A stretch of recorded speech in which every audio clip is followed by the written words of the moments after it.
Hi students, this video is just to give you a little introduction to the essay, What If Shakespeare Had Had a Sister by Virginia Woolf.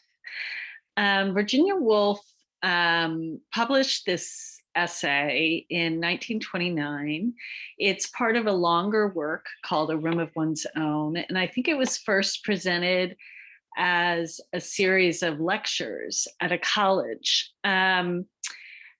But it's since become very famous. And it's one of the most difficult texts we read this semester, which is why I assigned it to you on perusal, because on perusal you can read it and see my questions about it at different points in the essay and hear your classmates or see and read your classmates' comments about it. I'm hoping that will help you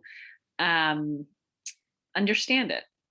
But one thing I wanted to kind of say about it, I've said several times in the various descriptions of the assignments, etc., that the central question Virginia Woolf is exploring and asking, and again, this is a nonfiction essay, it's not a story or a poem, it's really her thoughts on a topic. And the lectures she gave started with the question, why is there such little great literature written by women? Why are we often, when we're reading great literature, we're often reading men, and we're often reading, you may have noticed, white men. But her question was specifically about women, though the conclusions she came to, we might talk about what the implications of those conclusions are. But this is the question she's pursuing. And when you start the essay, she's already been talking about this question. And we're reading an excerpt. And so she sort of starts off by saying, I continued my search. And that's why, because we're just reading a piece of everything. And I'm going to let you read the essay and think about it kind of on your own. But I did want to mention, before you do that, how heavily influenced Virginia Woolf was by Karl Marx. Like every intellectual in Europe at the time, she was heavily influenced by him in some way, whether people disagreed with him or agreed with him. So in the United States, when we think of Karl Marx, many of us think of communism, and sort of Americans often have some kind of negative ideas about Marx, but it's really important, and I know less about Marx than many people. Really, if you want to learn about Marx, you should talk to your political science professor or, or a philosophy professor. But one thing I did want to sort of mention about Marx, even though we have all these associations of communism with him, the basic thing he was arguing was that struggles between the classes was caused by a fight for resources. And that idea has really stayed with us over the centuries, really now, or decades, even if,